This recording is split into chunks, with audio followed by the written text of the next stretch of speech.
અમારે દોતા તાલુકાના પાતળિયા ગામની મંડળીમાં લગભગ 20 થી 25 વર્ષથી અમે કોસા રાજીપુરા ગામના લોકો દૂધ ભરાવીએ છીએ ને હાલ પણ ચાલુ જ છે। એમાં જે ચૂંટણી લગતી ઉમેદવારો છે કે બીજેપીના કલાજી ઠાકોર, કોંગ્રેસના ઉમેદવાર સફીભાઈ નવાવાસના છે, એ આ બંને ઉમેદવારો ચૂંટણીની અદાલત લઈ ને અમને जो मतदान बीजेपी में अमरा कोसाना 60 થી ઉપર 60% થી ઉપર પણ અમે લોકોએ આપેલા છે।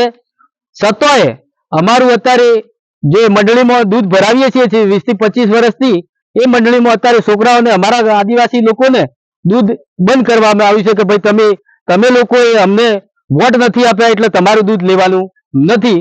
મારા સાહેબ આવો કાયદો દેશમાં ચૂંટણી તો લડાય જ છે, પણ આવો કાયદો અમને ખબર નથી કે આવો કાયદો છે। એમ કોઈ પણ પક્ષ હોય ગામમાં તો બે થી 3 પક્ષ તો હોય જ, એટલે ભાગલા તો પડતા જ હોય। છતાં અમે એમને 60% ઉપર મતદાન આપ્યા છે, તો અમારા કોસાના મતદાન છે તો બીજા 60% નીકળ્યા ક્યાંથી?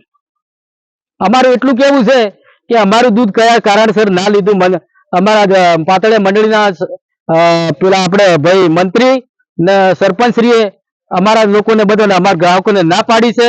એટલે અમે અત્યારે દોતા તાલુકા પોલીસ સ્ટેશનમાં હાલમાં આયા છીએ।